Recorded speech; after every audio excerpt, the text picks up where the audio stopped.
आरहत वाङ्मय में कहा गया है, जहां कागिण ए हे सहस्म हार ए नरो, अपथम अंबगम भुच्चा राया रज्जम तुहारे। हमें मनुष्य जीवन प्राप्त है 84 लाख जीव योनियों में। यह एक दुर्लभ जन्म होता है और हमें वह वर्तमान में प्राप्त है। इस मानव जीवन में साधना करके जीव आत्मा से परमात्मा बन सकता है और मोक्ष को प्राप्त कर सकता है। और इस मानव जीवन को अगर पापों में लगा दिया जाए तो आदमी इस मानव जीवन के बाद नरक में भी जा सकता है। आदमी को यह ध्यान देना चाहिए कि मेरा यह जीवन भी अच्छा रहे और मैं आगे भी अच्छा रह सकूं।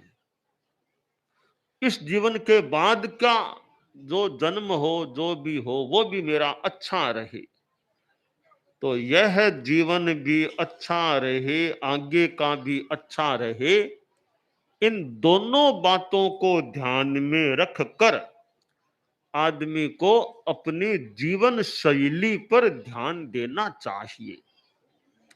जीवन जीने के तरीके में अहिंसा भी हो, संयम हो, तप हो, तो जीवन की शैली और जीवन बढ़िया हो सकता है।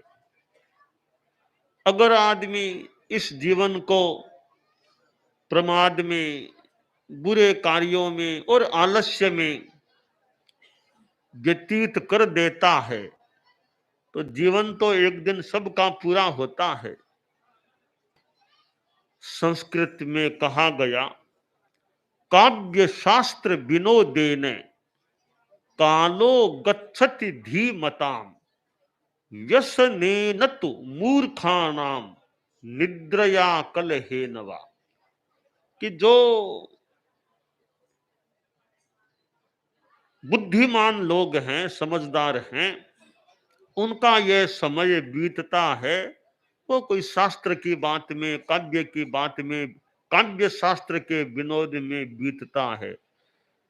और जो मूर्ख हैं उनका जीवन व्यसनों में, कि शराब पी लो, वो खा लो, बीड़ी पी लो, व्यसनों में आनंद ले लेते हैं और या नींद ले लेते हैं या लड़ाई झगड़ा करते हैं। ऐसे उनका जीवन का यह वाहन, जीवन की गाड़ी आगे बढ़ती है। तो जीवन फालतू लड़ाई झगड़े में नहीं जाना चाहिए, व्यसनों में नहीं, बुरे कार्यों में नहीं, धोखाधड़ी में नहीं, सत कार्यों में, अच्छे कार्यों में, धर्म कार्यों में, पर कल्याण कार्यों में हमारे जीवन का समय लगे, ऐसा प्रयास रहना चाहिए।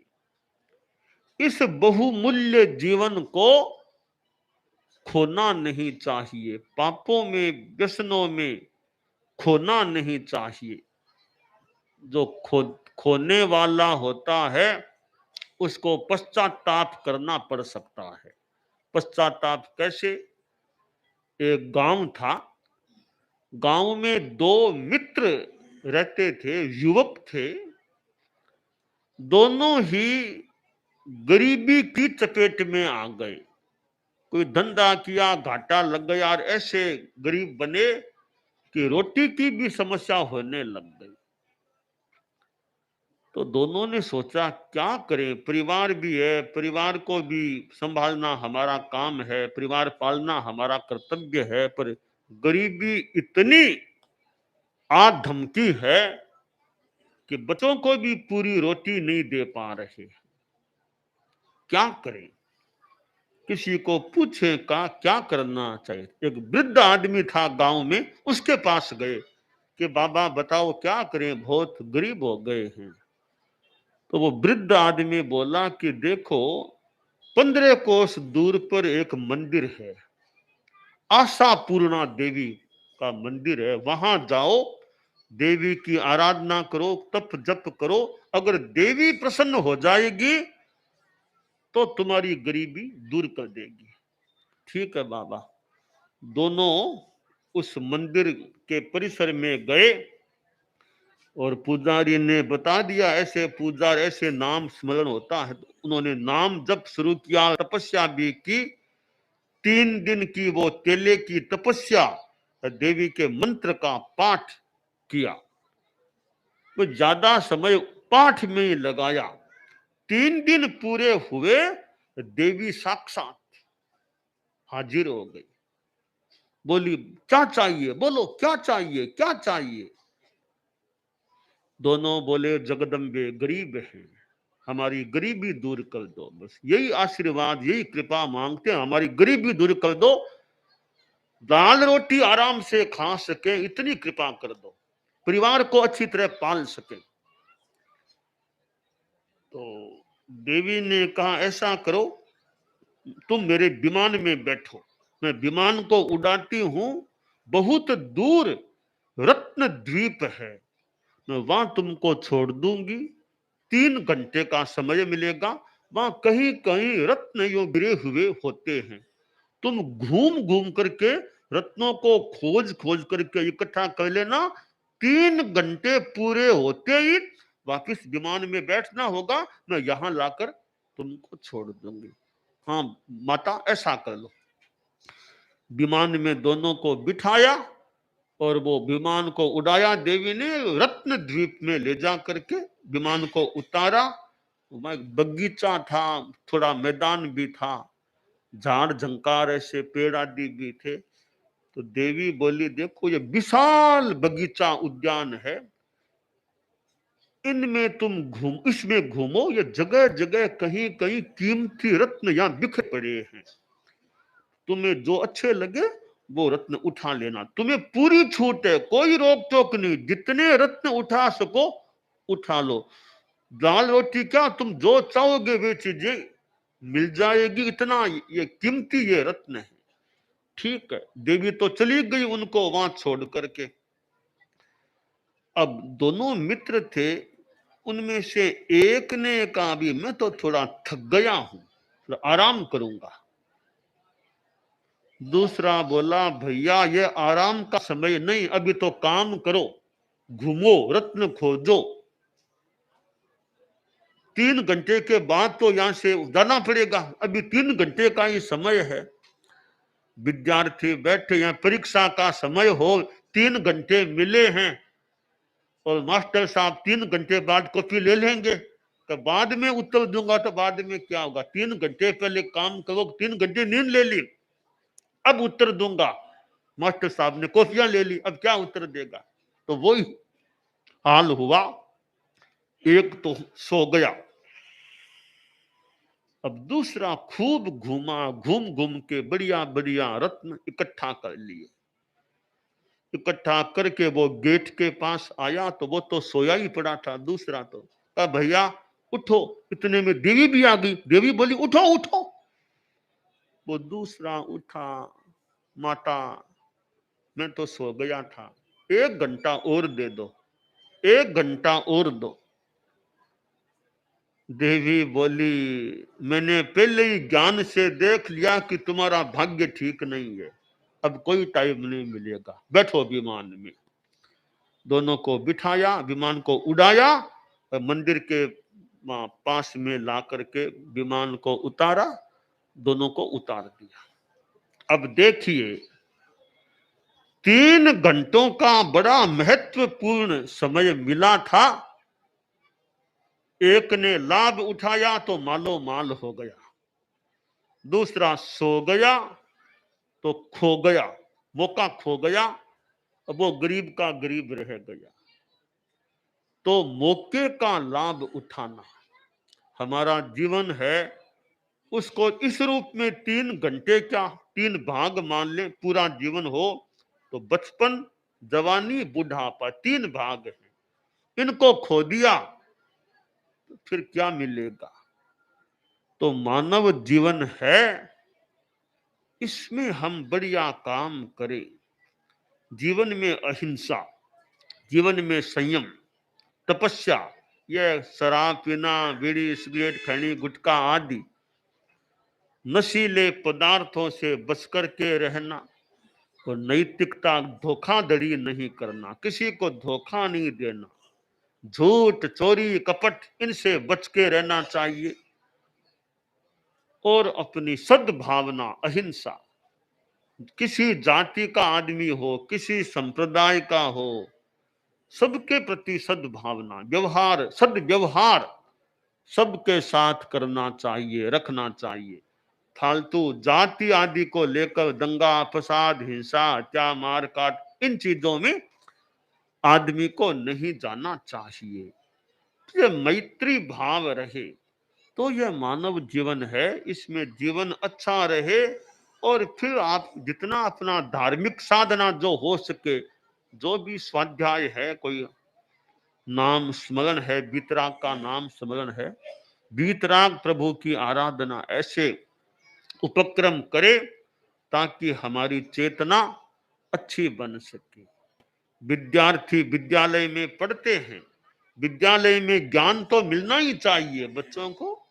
कितने विषय हैं, भूगोल खगोल आदि आदि, गणित क्या, भाषाएं, हिंदी क्या, अंग्रेजी क्या, संस्कृत क्या, ज्ञान होना ही चाहिए। ज्ञान के साथ अच्छे संस्कार, अच्छा आचार, बच्चों के दिमाग में वो अच्छे संस्कार भरने का प्रयास हो कि वे ईमानदारी के प्रति भावना, रुझान रखें, नशा मुक्त जीवन रहे उनका, और जीवन में मैत्री अहिंसा की भावना, फालतू लड़ाई झगड़ा इनमें नहीं जाना, ये अच्छे संस्कार रहें। तो आज भारत के पास कितना खजाना है, कितने ग्रंथ भारत के पास है। हमारे प्राचीन ग्रंथों को देखें, संस्कृत में क्या, प्राकृत में क्या, कितने ग्रंथ भारत की संपदा है। भारत के पास ग्रंथ हैं और संत भी हैं। कितने कितने संत अतीत में हुए हैं, भले भगवान महावीर को ले लो, बुद्ध, कितने वर्तमान में भी अपने ढंग से संत लोग हैं। तो भारत के पास यह संत संपदा भी है और पंथ भी अनेक हैं भारत में। तो ये जो चीजें हैं, ग्रंथ, पंथ, संत, इनका अच्छा उपयोग हो कि ग्रंथों से अच्छा ज्ञान मिले, ज्ञान लिया जाए। ग्रंथ पढ़े पढ़े तो ज्ञान देंगे नहीं, गाय को दूहेंगे तो दूध मिलेगा, मिल सकेगा, तो ग्रंथों को पढ़ेंगे तो ज्ञान मिल सकेगा। संत हैं, संतों की सेवा करें, उपासना करें, कोई सद्ज्ञान, सन्मति, सन्मार्ग दर्शन संतों से मिल जाए। और ये पंथ हैं, पंथ लड़ाई झगड़ा के कारण न बने, पंथों से पथ मिले, पथ दर्शन मिले। तो विद्यार्थी अच्छे होंगे तो आशा करें देश का भविष्य अच्छा हो सकेगा। शिक्षक हैं, वे ज्ञान दाता, ज्ञान देने वाले, और अन्य विषयों के अलावा या उनके साथ वो धर्म, अध्यात्म, वो सामग्री भी परोसते रहें ताकि बच्चों के दिमाग में वो अच्छे संस्कार पुष्ट होते रहें। और बच्चे अच्छे हैं, वे आगे जाकर भले डॉक्टर बने, भले वकील बने, भले कोई राजनीति में जाए, अच्छे होंगे तो सब जगह आशा करें जितना होगा अच्छा काम कर सकते हैं। तो राजनीति में जाएंगे तो वहां भी अच्छा काम करें। राजनीति भी बहुत आवश्यक होती है देश के लिए, प्रांत आदि के लिए, क्योंकि राजनीति के बिना तो देश चलेगा भी कैसे। तो देश को चलाने के लिए राजनीति तो जरूरी है। राजनीति भी एक सेवा का माध्यम भी है। बस राजनीति में रहने वाले लोग सिद्धांतवादी हों, नैतिकता, मोरल वैल्यूज में निष्ठा रखने वाले हों, और पवित्र सेवा, यानी कि देश का कुछ उत्थान हो सके, हमारे देश का आध्यात्मिक उत्थान, नैतिकता का उत्थान हो। और राजनीति में आ जाए, सेवा नहीं करे तो आना कोई मतलब नहीं। राजनीति में तो आना सेवा का लिए, सेवा के लिए आना मूल चीज है। तो ये सेवा और राजनीति एक सेवा का माध्यम है। और आम जनता भले गांवों में रहे चाहे शहरों में रहे, जहां भी रहे, जीवन अच्छा रहे। गांवों की जनता में बहुत धार्मिकता की रुचि, अपना भले खेती बाड़ी करें, कुछ भी करें। और गांवों में तो कई बार free from pollution, pollution free माहौल, खेती बाड़ी, खेत, अपना आराम का मस्ती जीवन। ठीक है, श्रम तो आदमी को, रोटी चाहिए तो श्रम भी करना हो सकता है। और तनाव मुक्त जीवन हो, शुद्ध माहौल हो, फिर टाइम मिले उतना कोई ध्यान, योग, मेडिटेशन जैसा भी चलता रहे। तो जो कहा गया कि भारत की आत्मा गांवों में रहती है, भारत की आत्मा गांवों में। शहरों का अपना महत्व है, गांवों का अपना महत्व हो सकता है। तो गांव हो या शहर, मूल आदमी अच्छा होना चाहिए। आदमी अच्छा होगा तो शहर भी अच्छा हो जाएगा। एक कोई आदमी था, गांव बाहर जाने लगा कि मैं तो गांव के बाहर जाकर के रहूंगा। पूछा भाई क्यों? कि गांव में गंदगी है तो बाहर जाकर के रहूंगा। तो एक आदमी बोला, अरे गांव में तुम कहते हो गंदगी है, तुम लोग बाहर जाओगे तो बाहर को भी तुम गंदगी में बना दोगे। तो कम से कम बाहर को तो अच्छा रहने दो ना, गांव के बाहर के एरिया को अच्छा रहने दो। तुम लोग बाहर जाकर के बस जाओगे, तुम जाओ फिर और कोई लोग वहां आ जाएंगे, तो गांव के बाहर का स्थान भी खराब हो जाएगा। कम से कम गांव बाहर को तो शुद्ध रहने दो। तो मूल आदमी का मन शुद्ध रहे तो तन स्वस्थ रहे। अगर आदमी का विचार अच्छे रहे कि सादा जीवन उच्च विचार, मानव जीवन का श्रृंगार।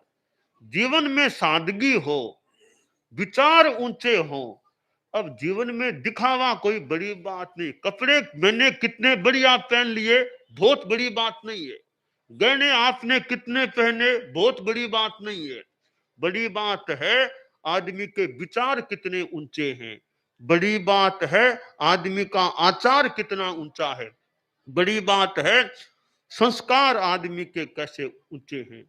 तो ये बाहर की चीजों का ज्यादा महत्व नहीं, किसने कितने बढ़िया बढ़िया कपड़े पहने, किसने कितने बढ़िया गहने पहने, ये थोड़ी सी व्यवहार की चीज है। तो ज्यादा महत्व की चीज है कि ज्ञान कितना हमारे पास, शिक्षक हैं, अब ज्ञान कितना गहरा, वो महत्व की बात है। शिक्षक के पास ज्ञान अच्छा होगा तो विद्यार्थियों को अच्छी सामग्री परोसी जा सकेगी।